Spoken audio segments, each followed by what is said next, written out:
Welcome to The Beauty Shift, proudly sponsored by Keranique, America's #1 hair regrowth system created by women for women. I'm Michelle Phillips. I'm a celebrity stylist and beauty expert, a national TV personality, and self-confidence coach. And over the years, I've worked with some of the most recognized faces in the world, helping them look and feel their absolute best inside and out. That ultimate inner outer wow. Now that's true beauty, my friends. Welcome to The Beauty Shift. I'm your host, Michelle Phillips, and I'm so excited to have you here with today because we have an absolutely incredible guest joining us. Someone whose work has transformed the way we think about skincare as well as self-care. She is the go-to esthetician for many of Hollywood's biggest stars. She's a trailblazer in beauty innovation and the founder of a skincare line with a very devoted following. Joanna is more than just a celebrity esthetician. She is a powerhouse in the beauty industry, known for her unique combination of science, technology, and nature to achieve that radiant glow that we're all looking for. And she just returned from the Met Gala, so I'm excited to hear all about her time working behind the scenes, as well as how she gets her A-list celebrities red carpet ready. So if you're ready to learn about Joanna's skincare philosophy and her best kept secrets for achieving healthy, glowing skin, let's dive in. Joanna, welcome to The Beauty Shift. I'm really excited to have you here today because there's so many things I want to pick your brain about. I'm excited to be here. Thank you. Absolutely. First of all, I would love to know, because I started off as an esthetician Oh, wow. in my career. Yes. Awesome. And then I became a makeup artist for television and film. And it's been my passion, though, is skin, because I feel as if, we don't have good skin, then it doesn't really matter with the makeup. We're just covering up, and it really just emphasizes what's going on in our skin when we try to cover up. So, I've always had this fascination with the beauty industry since I was a young girl. And I'm just curious, with your path, when did you decide that this is what you wanted to do? Well, I've always been into beauty. I was always like, even as a little girl, the one with the most lip glosses, the one with the most bubble baths and nice smelling creams and potions and stuff. I get it from my grandmother, who was super into beauty. But I actually moved to New York to become a photographer and realized very quickly that, I was very shy. I didn't think I could make it in that business, promoting myself or doing what I needed to do to be a freelance photographer. So I actually went to aesthetic school to become a makeup artist, because I thought that I could, handle a client one-on-one or whatever. Anyways, when I was in beauty school, I fell in love with the idea of taking care of somebody, really figuring out the puzzle of somebody's skin. And so when I graduated from aesthetic school and got my license, I gave myself 1 year to figure out what I wanted to do with my life. And that was almost 30 years ago. I've never looked back. Oh, that's awesome. I love that story. We have a lot in common. My 30 We years do. ago when I started as well.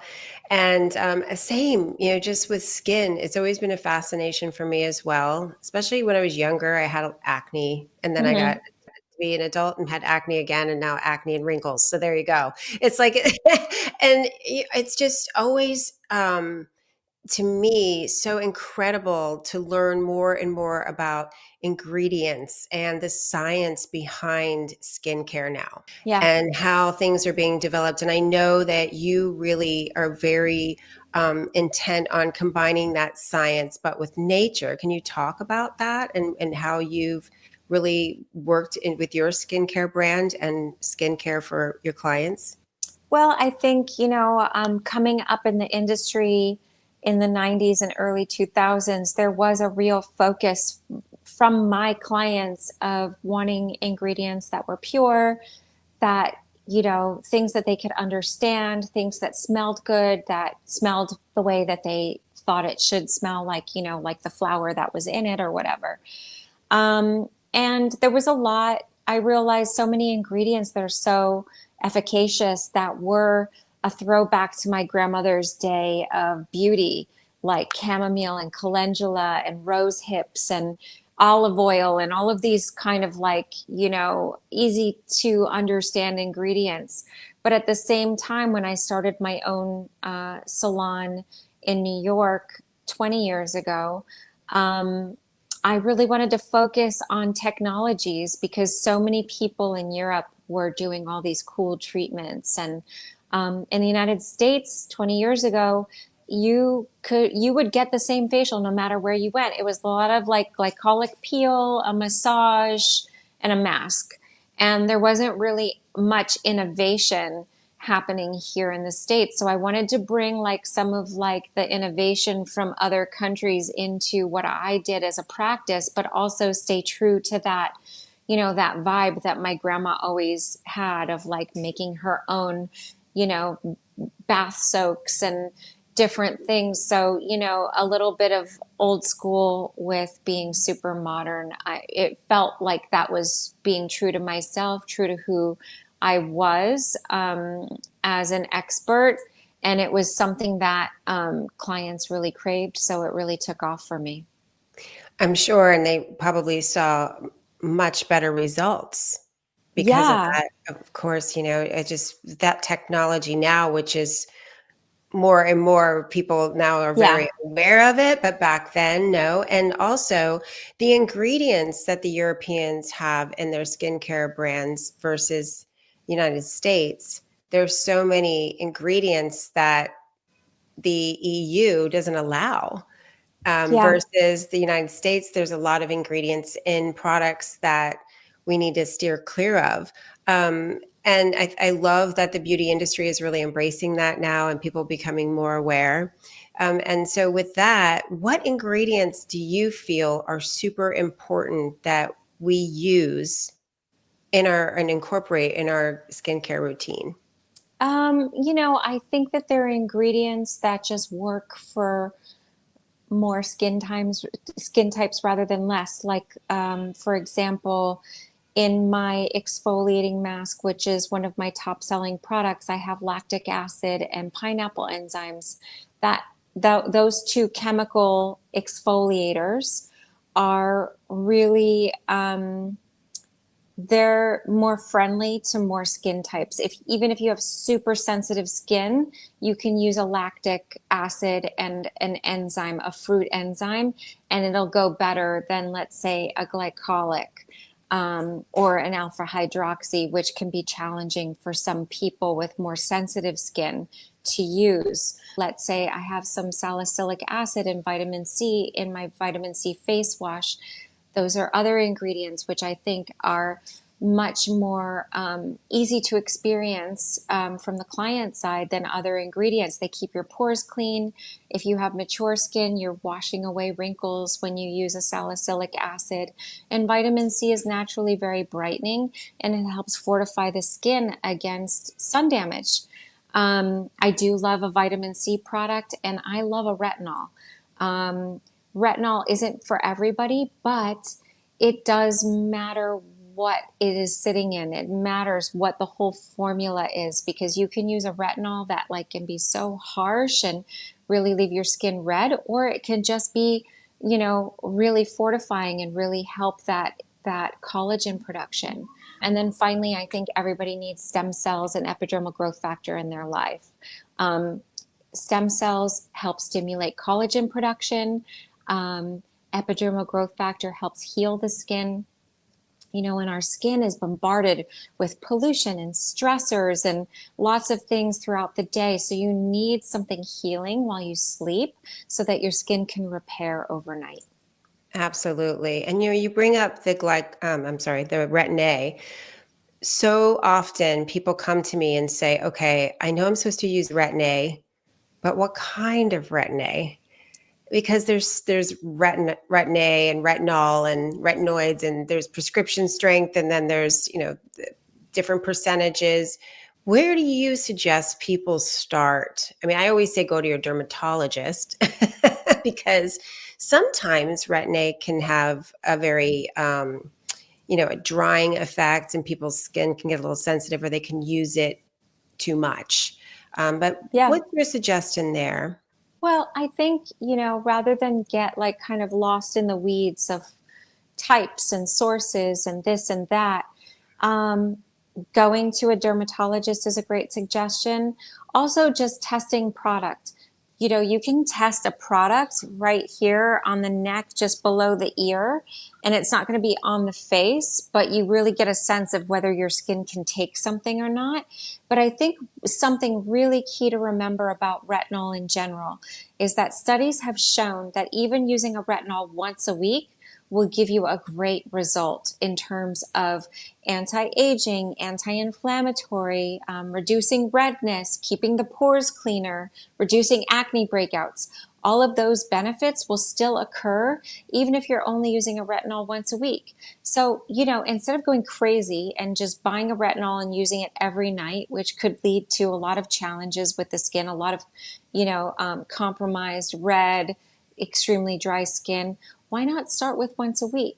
And if you're really concerned with it, test it first. Ask for a sample of it and test it and see if it's right for you. The right formula will just work. Even if you use it once or twice a week, it'll be amazing for you. And obviously use it at night, because nighttime is your body's time to repair itself. And retinol you don't want to use during the day because of the sun. And then the alternative nights, the nights when you're not using retinol, use something that has an epidermal growth factor. Epidermal growth factor is a naturally soothing ingredient, which also repairs. And so you could be using something repairing at night while you sleep, and then every once in a while, work in that retinol. Absolutely. Great advice, especially, really honing in on the nighttime moisturizers.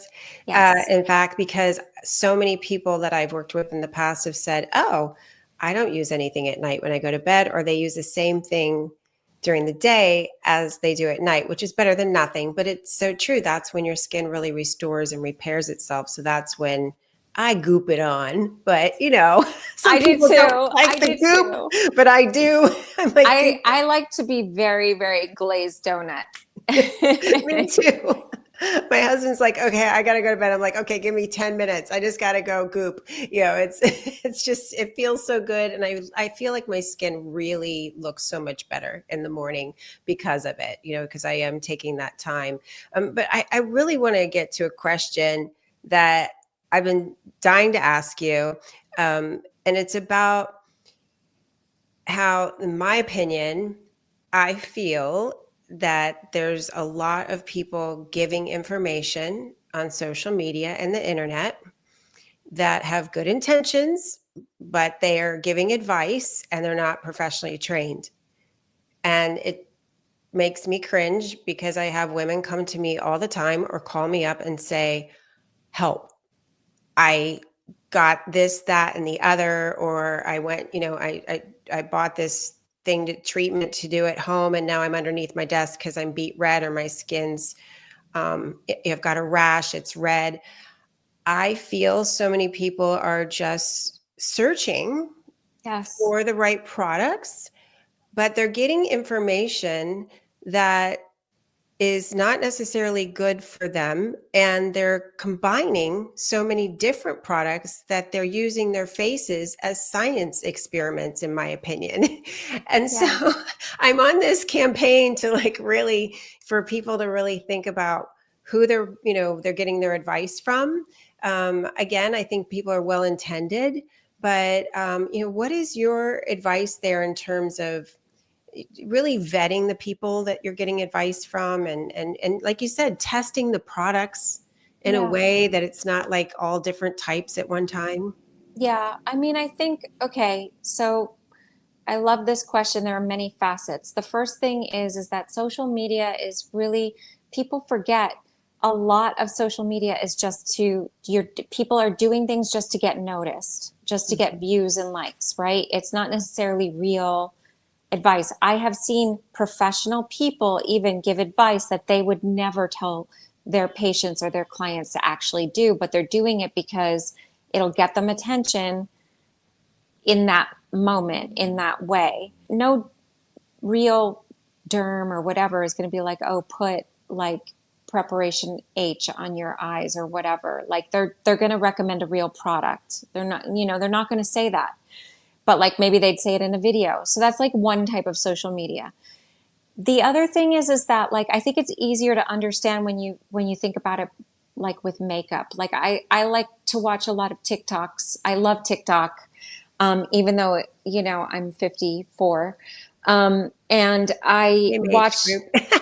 Yeah. and I watch a lot of makeup videos because I'm always trying to learn how to do my makeup better. Because even though I went to beauty school, it's just not my area of expertise. You know, I'm skincare. So I'm always watching makeup videos. And like in makeup videos, you'll have these women who are gorgeous and they do their makeup so great. But they'll do like contouring like here and then down here and then here and then around here and then like, you know what I mean? And then they'll do a stick contour and then they'll do a powder and then they'll do bronzer and then they'll go back with the stick. And so and like it makes for a great video. I'm riveted. But in reality, like if I did all of those layers of makeup on my face and then came to work, people would think that something was wrong with me. Right. Like Like you were in an I accident. yeah, or like you know that I had some sort of like head injury, like you know, like it just doesn't, it wouldn't be what you would look like normally. So it looks great in a video, it's great to watch, and these people are so gorgeous, all of them. But it's not actually what you would do to make daytime makeup, like you know. So like when Exactly. you take that lesson and you apply it to skincare, and it's the same thing with hair care, the hair videos with, you know, because I have very curly hair. So like watching you put leave-in conditioner, then mousse, then curl gel, then this, then that. It's like you can't walk around with all of that product dripping out of your hair. Right. So when you think about that with skincare, like, so I do like serums. I like to layer them, but I don't believe you need 15 skincare steps to get you to glass skin. It should be like maybe 4, maybe 5, you know, but like not 18. So you also have to keep in mind that like, you know, not everything is going to work for everybody, and you really have to figure out what works best for you. I had to figure that out with my makeup too, like testing out product, what colors look best. You know, not everything that even you were in sort of the same generation, Yep. let's say, but we have different skin. So what works for me might not work for you. What, you know, we have different coloring. What works for you makeup wise isn't going to work for me. So it's always keeping that in mind and like keeping the advice as a light suggestion as opposed to like a biblical command, you know? And I think that Absolutely. that's just a good rule of thumb for anybody to follow. I totally agree. And I do teach online makeup classes for women because of that. And I've taught them in person as well recently, because women come to me and they're saying, well, where do I contour and highlight? And they think they need these layers. And I say, take it down. The more layers you add, the older you're going to look, first of all. So start with good skincare. And then, you know, I actually advise women to just do a little bit at a time, and less is more, and then build from there. And the same with skin, because I feel as if, for example, I have 2 daughters, one's 26 and one's 30. They're always saying, oh, I found this skincare, you know, line on online, this Instagrammer, Yeah. and I bought it. But they buy 2 or 3 products, and I say, buy one at a time, because Yes. if your skin Yes. reacts, you don't know what it's reacting to. Such great advice. And I tell that to people all the time. If you start with 10 new things, you don't know what's going on. You don't know what's doing what. And Right. also stay away from products that have like 8,000 active ingredients that are supposed to do anti-aging and exfoliating and collagen, like, you know, all this different stuff, because a lot of ingredients fight against each other when they're in one formula, and that will lead to breakouts. So like better to like layer something like, you know, after you wash your face, you know, one serum that's a hyaluronic acid that's meant to really go in. Maybe one serum that's like a light oil, because that will hold hydrate. And, you know, this is if your skin is sensitive or dry. A light oil, then a moisturizer. That's it. You know, Right. like keep it really simple. In summer, maybe just a serum and a sunscreen. That's what I do. A tinted moisturizer, color Yeah. science.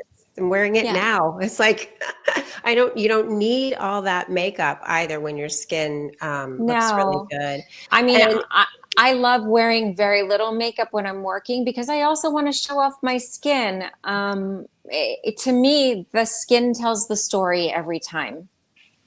absolutely. I just want to take a quick moment to thank our amazing sponsor, Keranique, the go-to brand for women's hair growth solutions. If you're looking for healthier, thicker, more beautiful hair, no matter what hair concerns you have, Keranique has got you covered. Their products are clinically proven and dermatologist recommended, offering a complete hair care system, including treatments, shampoos, conditioners, and supplements to help you achieve stronger, fuller looking hair from the inside out. So whether you're starting your hair regrowth journey or maintaining gorgeous, healthy locks, Keranique has a solution for you.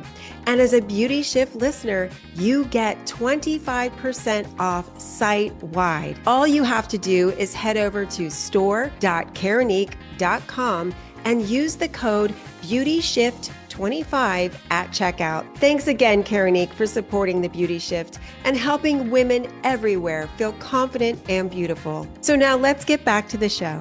I love with your work, I've seen you also really tie in self-care, Yep. which is a big one for me. So I became a life coach through my journey because I felt like so many women externally were really trying to improve how they look, but no matter what I did externally, if they didn't Totally. feel good inside, it didn't matter. Totally. So I wrote a book about that, That's helping amazing. women, with self-esteem. And so when I saw your Instagram, I'm like, oh my gosh, I think we're kindred spirits. We are. We're like the same person. I know. I love I'm like, this. oh I my love gosh. this. I love how, you were talking about in one post that, setting boundaries and saying no is that's basically the first step to glowing, right? To giving your skincare a glow. It's like when you're happy, when you've got things, you're feeling good inside, you're letting go of the negative energy, you're not Yeah. taking on too much. So anyway, I'll let you share because I love your message. Thank you. I mean, I think it's a problem that a lot of people have setting boundaries. Um, I think that people are afraid that no one will understand why something's not going to be good for them or why they have to decline something or not make themselves available for something. And one thing that really was important to me when I started my business, I was a mom. I had a little boy at that a year old baby in the house, and I really made it a rule like nothing was going to compromise my time with my family. And I only wanted to have clients that understood that and supported that. And so, if I can't be available because my son or my daughter have something with school or something that it's important as a mom to show up for, I expect people to understand that. And I think, also like there is value in taking care of ourselves first. Like, you have yourself as the center of your universe, whether you believe in it or not. You are the center. And so if your center is broken or not being nurtured, then everything that you're trying to build on it, which is like family, friends, community, work, all of these things that are more and more outward as we go, like the rings of the onion, if your center isn't nurtured and happy, then, it's like a house of cards. It won't have a stable base. So it's really important to remind yourself of that it's okay to take care of yourself. And that it's really important for your family and your friends and your life to do so. Absolutely. I love how you said self-care is not a luxury, but a lifeline. Yeah. And it's true. It's the foundation. If your foundation isn't strong, then everything, it'll start to crumble with everything that's basically like all the things you just mentioned that we build on top of that. And it does ultimately affect our health, our mental health, and our physical And health. our physical health. Think of it this way, like when you don't feel good about yourself and someone gives you a compliment, does it make you feel better? It doesn't. It Mm-mm. doesn't, not really. You know, if my husband says that I look pretty, but I'm not feeling it, I roll my eyes. Yeah. If, but if I feel good within myself, I don't need to hear it. You know, it's nice. Yes. It's very sweet, but it's not a need. So, you know, think of it that way, like, you know, your own well-being is the best outfit you could wear. It's the best gift you could give yourself, you know? So like coming home from work and decompressing for you know, taking a walk, doing a proper cleanse, thinking about something good you did or something that you love about yourself also is an undervalued exercise, you know, because we always think about what we don't like or what oh, I can't believe I did that, or I shouldn't have said that, or whatever it is. But just thinking something good about yourself, it's so valuable. So valuable. Mirror work as well. You know, we always look in the mirror and pick ourselves apart. And Yes. so I encourage women to look at yourself in the mirror and say, I love you. Yeah. I want to take care of you. You are smart. You are beautiful. You're strong. You're kind. Whatever comes to mind, even if you don't believe it in the moment, the more you say it to yourself genuinely from heart to that girl in the mirror, you know, it's like the high five with Mel Robbins. I love her, Yeah. fellow Hay House author. It's really about appreciating yourself because we're just programmed, especially in our world right now with social media, you know, comparing ourselves to others. And we're always looking at what's wrong with us rather than what's right with us. And there's so much that's right with each of us individually. So the more we focus on that, the more it grows. I just find that the more people love themselves, the better self-care practices that they have. And then ultimately you start looking better. I mean, like, look, a lot of people come to me as a skincare professional and they don't believe that they could have good skin, or they truly think that it's not possible to achieve better for themselves. And part of what I do is teach people that anybody could have great skin. It's just, you know, finding the right things, finding that sweet spot with the routine, and just treating yourself as a valuable person to you is really the key. And we could get your skin to stop breaking out, or, you know, balance it out better so that you feel good and you feel beautiful. Yeah, because stress as well really shows up on your skin. I'm sure you see a lot of your clients that, you know, with the stress, you can tell when people are really stressed or if they've got something going on internally, health wise, and how that shows up on your skin. So it is really important to seek professional help, you know, not only managing what's going on internally, but you know, going to an esthetician or a dermatologist, you know, to seek advice as to how to get your skin looking better. And how often do you recommend women and men get facials and actually come in and see you? You know, as an esthetician, I think it's really normal to come in every 4 weeks, have somebody do a proper exfoliation, really look at your skin, examine your routine, you know, talk about, you know, what's happening with the weather. If there's a climate, you know, change, like right now in New York, it's much more humid, it's getting a little bit warmer, your skin's not so dry. What tweaks to the routine can we do for you? What's happening at home, what's happening in your life, so that you're always working towards the next goal. I think that that's really important. And that level of frequency, I think, is really healthy. And when you mentioned technology, what are the new treatments that you're really loving right now and seeing great results with? I just started doing this treatment that is liquid microneedling.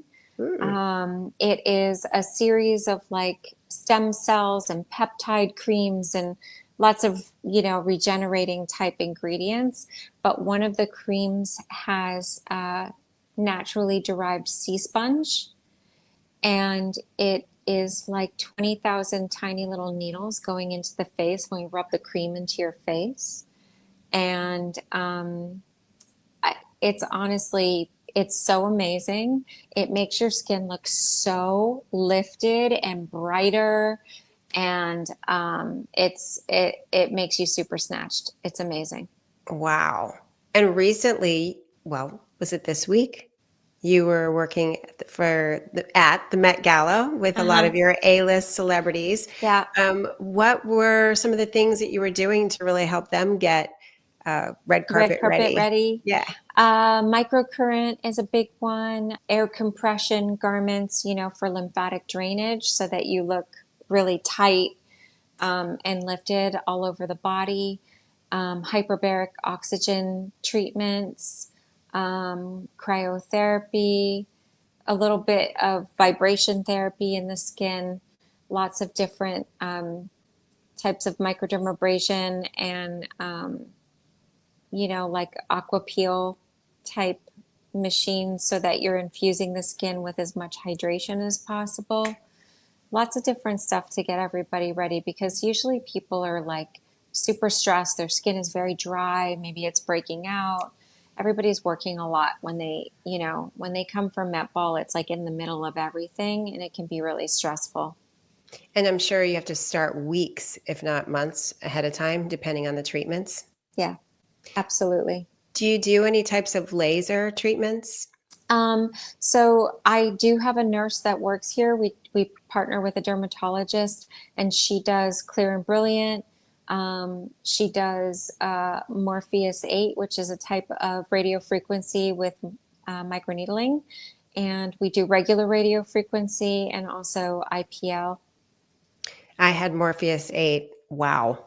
I'm obsessed. Me too. I mean, my oh, it just lifted my entire. I'm going to put my before and after up here when I in post when I edit this. It's incredible, just 3 treatments in a year. How Yeah. much it lifted my jawline because the neck is starting. I'm Yep. in the late 50s here. But I just love lasers, and I love a lot of the treatments you're mentioning because there's so many things that we can do today to improve our skin and tighten and tone our skin without having to get plastic surgery, which is very exciting. 100%, absolutely. I mean, plastic surgery, go for it if you want it and that makes you feel Yeah, good, but I feel like part of my job is to teach people you don't have to. There's yeah. so many things. So if, for women listening right now who are overwhelmed, they want to improve their skin.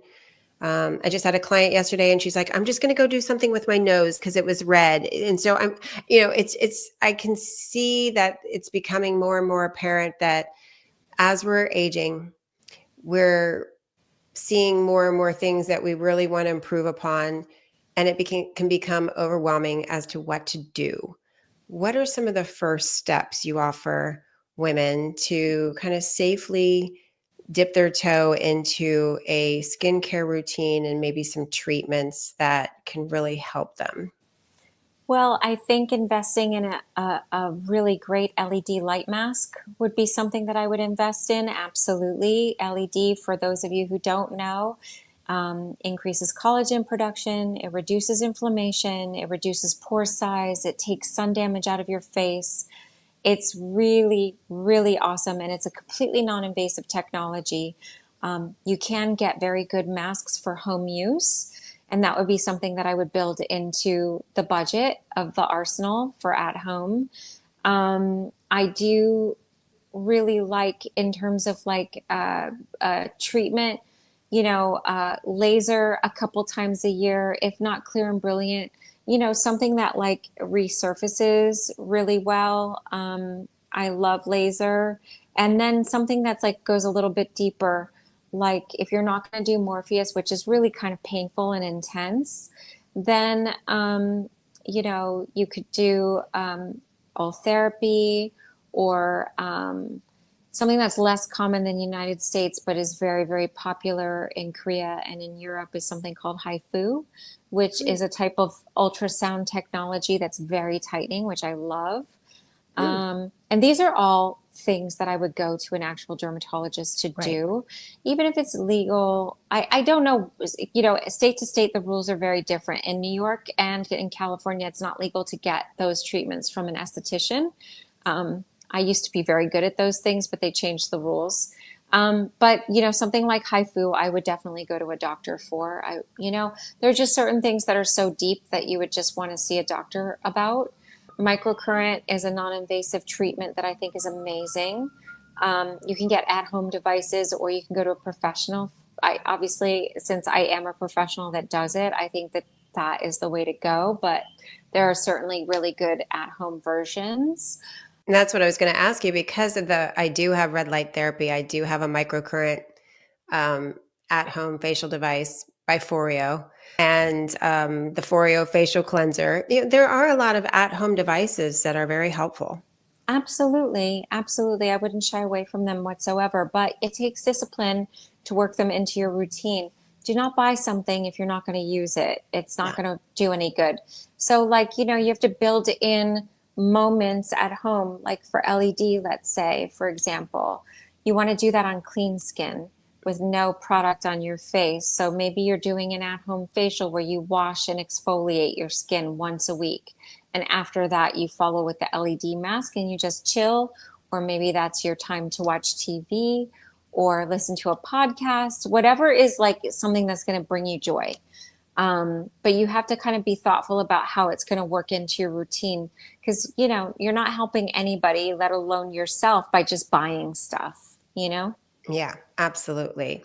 And with the products, and then I was going to mention to you, for example, here in Florida, you can be a medical esthetician and be able to do some lasers. What is the difference between medical estheticians and estheticians? So, again, it's state to state. I'm not aware of any state having a medical esthetician designation, but I could be completely wrong since I don't practice in the state of Florida. But the intention behind the title is somebody who has higher level training. Like I'm trained in lasers, I'm trained in Morpheus, I'm trained in radio frequency because it used to be legal in New York. So I had doctors and nurses train my entire team on how to do that. And we got certified in those things from those technologies. So it lends itself to the implication is that that person has a higher level of training than just, beauty school training. Right. But that would be something to inquire about. I am very proud of all of my certifications. I'm licensed to practice aesthetics in New York, in California, and Connecticut, and that makes me proud. I'm also certified in lymphatic drainage massage for the face and neck. So I have had like a lot of additional training. I'm also a nutrition expert that I have a certification in again. So those are all things to like inquire about. If you're going to seek advice from somebody, it's not a bad thing to ask. Exactly, because also just because we're mentioning some different types of ingredients or treatments today, there are certain types of skin that you have to be careful, and you want to make sure that you're working with a professional so that you don't cause hyperpigmentation or something to happen from some of the lasers. Is that correct? Yeah, absolutely. I mean, with anything, especially with laser, people need to understand that dermatologists may or may not say, but there is always a risk of hyperpigmentation from laser because your skin gets inflamed from laser, right? And so your skin could have a inflammatory response and produce pigment in places where the laser touched you.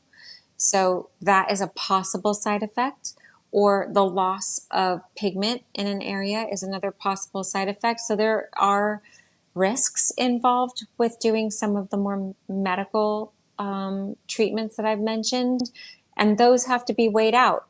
They might not be worth it for you, in which case you would go for something non-invasive like microcurrent and LED, which have no risks. Yeah.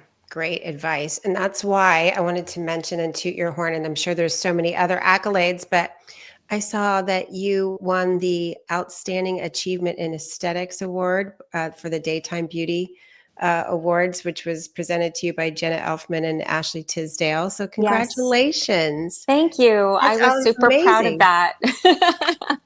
Yeah. I mean, I Like the can see Oscar why of having this beauty. conversation with you, I'm like, oh my word. I mean, you're just incredible. Your Thank knowledge, your you. expertise, it's fantastic. Thank Thank you. you so much for sharing everything. And I want to know, like, what's your next thing? What are you working on now? Well, I'm always, trying to work on new products and stuff. I am currently working on another book. Um, I wrote a skincare book called Glow from Within some right before the pandemic it came out. But I'm working on a new one, which I'm excited about. And I don't know, I'm always like up to inventing new treatments and new ways of getting people their best skin ever. So, really focused on my clients right now. I love it. How can people find out about you and also your brand, your book? Well, you could go to my website, joannavargas.com. My products are also on Amazon, as is my book. And, check me out on social.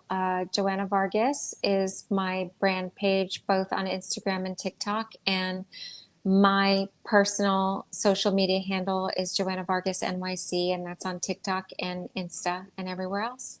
I love your Instagram. I was on it Thank today you. and I was like, you're so inspiring. I love it. Thank Thank you. you. Thank you so much. There can never be enough of people sharing that message of just that inner outer beauty, and you exude it and you are walking your talk. So thank you for taking your time today to be here with us. I know you've Oh, got a busy schedule of and you are course. welcome back anytime if you Thank ever want you. to This was chat so more. fun. It, Anytime. Yeah, oh, I feel good. like you and I have so much in common. I know. I know. I get to New York often too, so I'm Oh, you definitely have going to to reach out. come. I Yes. will. Come get a Okay. facial. I will. Okay. I got goosebumps. I'm going to make it happen. I'm actually Yes. up there at HSN in August in Pennsylvania, and then we're going to head down to New York. So if Oh, you're, I don't perfect. know if you'll be in town or not, but I'll see if I can reach out and. Reach out to me. The only time I won't be around, my son is going to college for freshman year in August. So that'll be the Oh, only time I'm gone in August is for oh, that. okay. No Yeah. worries. We're thinking about taking a few weeks and just working up Oh, there, cool. go like New York to Boston and Maine area, and we love it. So my best friend is Awesome. over there in Westchester and the Hamptons. So Oh, nice. yeah, Awesome. so we'll come visit, and I will definitely Yes. come see you for Yes, sure. please, please.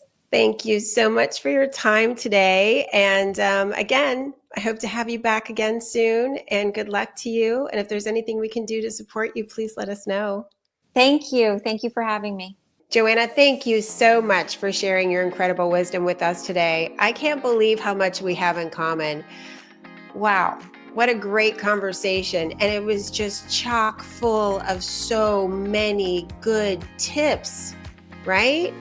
If you want to learn more about Joanna, please visit joannavargas.com. And if this episode inspired you, don't forget to subscribe to The Beauty Shift. We'd love to see you back, and leave us a review and share it with a friend who deserves to glow. Until next time, take care of your skin, love the face you see in the mirror, and remember, beauty starts inside. Take care. I want to take a moment to thank our sponsor, Keranique, America's #1 hair regrowth system created by women for women. I hope you enjoyed the show, and if you did, please feel free to share with your friends, and don't forget to subscribe so you don't miss an episode. And if you'd like to receive my free beauty and wellness gifts, just go to my website, michellephillips.com. I also invite you to join my social media community on Facebook and Instagram, Michelle Phillips Beauty.